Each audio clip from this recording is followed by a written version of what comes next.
والوں کے عشق رسول کی کوئی مثال نہیں ہے۔ ایک طرف اسرائیل بم برسا رہا ہے، لیکن دوسری طرف یمن نے اتنا خوبصورت جلوس نکالا ہے نا، جھنڈے پکڑے ہوئے ہیں سبز اور وائٹ کلر کے، اور دنیا کو بتا رہے ہیں تعالیٰ البدر علینا کہ وہ دیکھو پیارے آقا مولا مصطفیٰ صلی اللہ تعالیٰ علیہ وسلم تشریف لا رہے ہیں۔ اس طرح جو ہے 12 ربیع الاول منائی جاتی ہے شاندار طریقے سے۔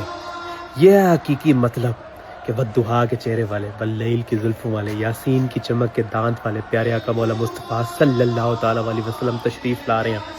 سیکھنا ہے تو یمن والوں سے سیکھیے۔ وہ چاند بھی شرماتا ہے آپ کی اڑیوں کو دیکھ کر، سورج شرمایا آپ کے رخساروں کو دیکھ کر۔ پھر جس نے ایک دفعہ دیکھا وہ تو تکتا ہی رہ گیا نا۔ پھر جنہوں نے اسلام قبول بھی نہیں کیا تھا، جب انہوں نے ایک دفعہ رسول پاک کے چہرہ مبارک کو دیکھا تو اسلام قبول کر لیا، اور پھر وہ دیکھتے ہی رہ گئے۔ اسی وجہ سے تو جس نے دیکھا پھر اس نے کہا کہ یا رسول اللہ ہمارے ماں باپ، مال، اولاد، جان، سب کچھ آپ پر قربان ہے۔ یہ ہے اصل میلاد کا مطلب۔ دیکھیں میلاد کیوں منایا جاتا ہے؟ آپ مسجد میں جائیے، اس کے اندر جا کر دیکھیے کہ درود شریف پڑھا جا رہا ہے، سرکار کی نعتیں پڑھی جا رہی ہیں، سرکار پر درود بھیجا جا رہا ہے، اللہ سبحانہ وتعالیٰ کی حمد پڑھی جا رہی ہے۔